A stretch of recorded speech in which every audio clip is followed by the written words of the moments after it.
जालन्याचे खासदार डॉक्टर कल्याण काळे यांनी घेतली पोलीस अधीक्षकांची भेट।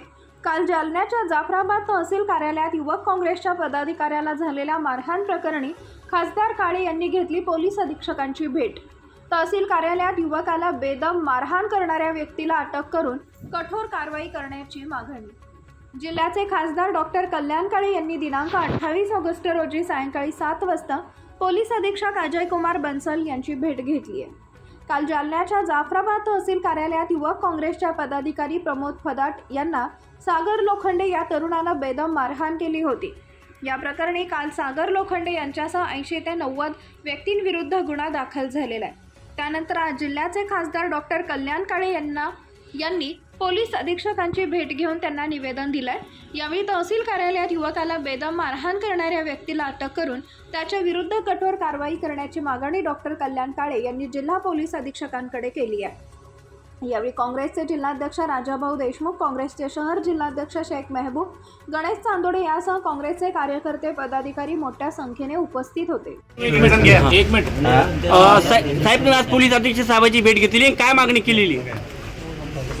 आपल्या जालना जिल्ह्यामध्ये जो काल निंदनीय प्रकार घडला, ज्यामध्ये तहसीलदाराच्या चेंबरमध्ये एका कार्यकर्त्याला बेदम मारहाण करायचं काम एका कथित गुंडाने आणि बेकायदेशीर काम करणाऱ्या माणसाने ज्या पद्धतीने केलं आहे त्याचा निश्चितपणाने या ठिकाणी मी निषेध करतो। आणि आजही तो कार्यकर्ता हॉस्पिटलमध्ये ॲडमिट आहे। अशा परिस्थितीमध्ये पोलीस प्रशासनाने बघ्याची भूमिका घेणं, महसूल विभागाने बघ्याची भूमिका घेणं याचा मी तीव्र शब्दात पहिल्यांदा निषेध करतो।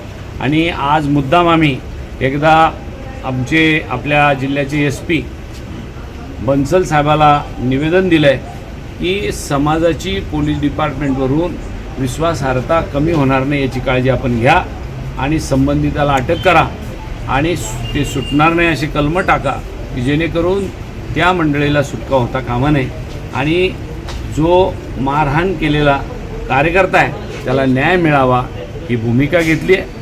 त्याचबरोबर या जिल्ह्यामध्ये ज्या पद्धतीने वेगवेगळ्या पोलीस स्टेशनच्या वेगवेगळ्या तक्रारी या ठिकाणी येत आहे, मी SP साहेबाला सांगितलं आहे की जर याच पद्धतीने पुढे या पद्धतीने जर असंच काम सुरू राहिलं तर निश्चितपणाने याची तक्रार आम्हाला वरिष्ठाकडे करावी लागेल। साहेब, या मारहाणी मागे तुमचे स्पर्धेपती रावसाहेबांचा हात असल्याचा आरोप होतोय, तर तुम्हाला काय माहिती मिळाली? मला त्यांचा तो जो कार्यकर्ता आहे ज्यांनी मारहाण केली तो असं निरोप मिळाला की तो भारतीय जनता पक्षाचा कार्यकर्ता आहे आणि जर भारतीय जनता पक्षाचा कार्यकर्ता असेल तर निश्चितपणाने त्यांचे वरिष्ठ त्याच मतदारसंघातले असं असू शकेल, त्याची मी माहिती घेऊन आपल्याला सांगतो।